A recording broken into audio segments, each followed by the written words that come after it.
Mr. Kit, Growing Project, and Milo. Well, there's other people from Grow Forth here, and I was hoping maybe you guys could stand up and show yourselves. I see Christine, Cynthia, Lauren, and Arthur here. We, as a group,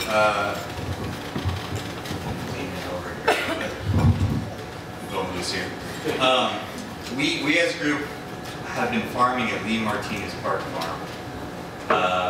It's a city-run historic farm, and we approached them.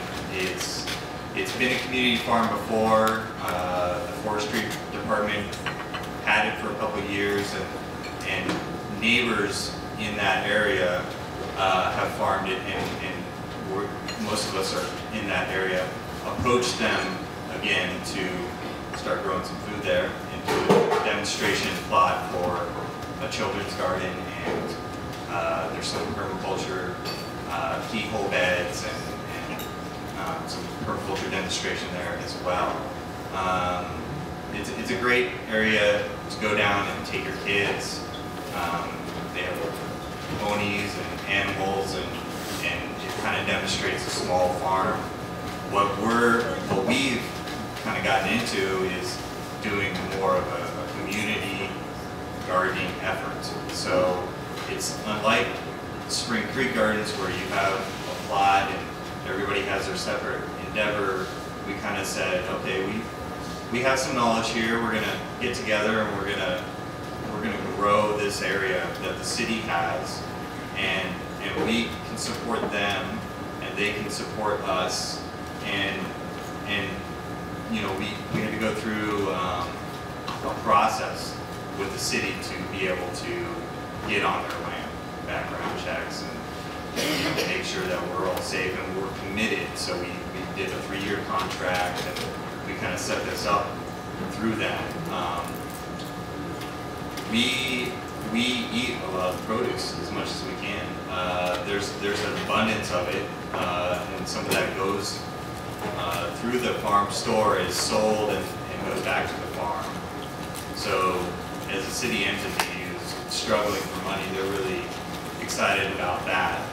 And we've kind of created a good relationship. And what we're hoping is that maybe some other people can spawn this same model in their areas of town.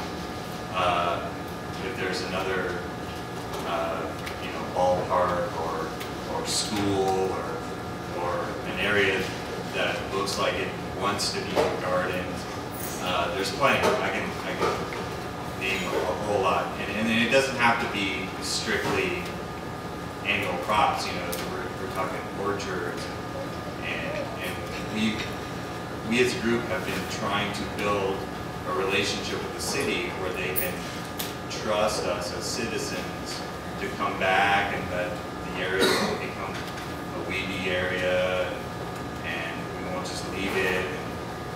So we're helping to facilitate that process. One of our other goals is engaging in a food network. I was just at a meeting for the Front Range Permaculture Institute, a newly formed nonprofit in town, and Happy Heart was there, and they might have some extra food, and we have some things that they might need, and we can kind of network like this. So all of us separate groups need to start getting together now and finding out how we can get the excess to people who need it. One of the things that's always going around in my mind is some kind of local currency, and that's a whole other topic. But it is an important thing that we need to really address. And the funding issue is everybody's issue. People who have land need workers, and people who have time to work need food. So we as a community need to put these things together, and local currency might be one of them. I mentioned Lisa Olivius started NoCo Hours, When was that? A few years, 5 years ago.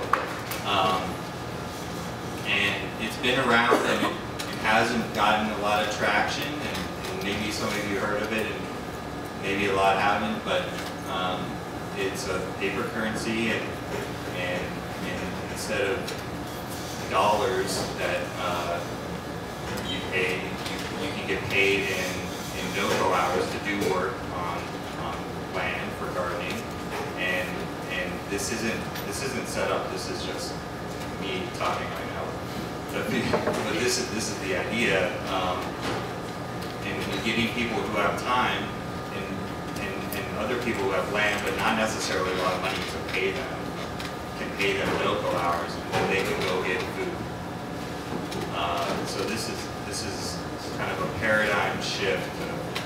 Well, you know, maybe some of these organizations have a lot of volunteers, and they spend their time working, and all these hours that we as a community value can have a value, and that we determine this value in no-go work hours, and it's tied to food, so therefore you have something tangible that you can transfer it to them.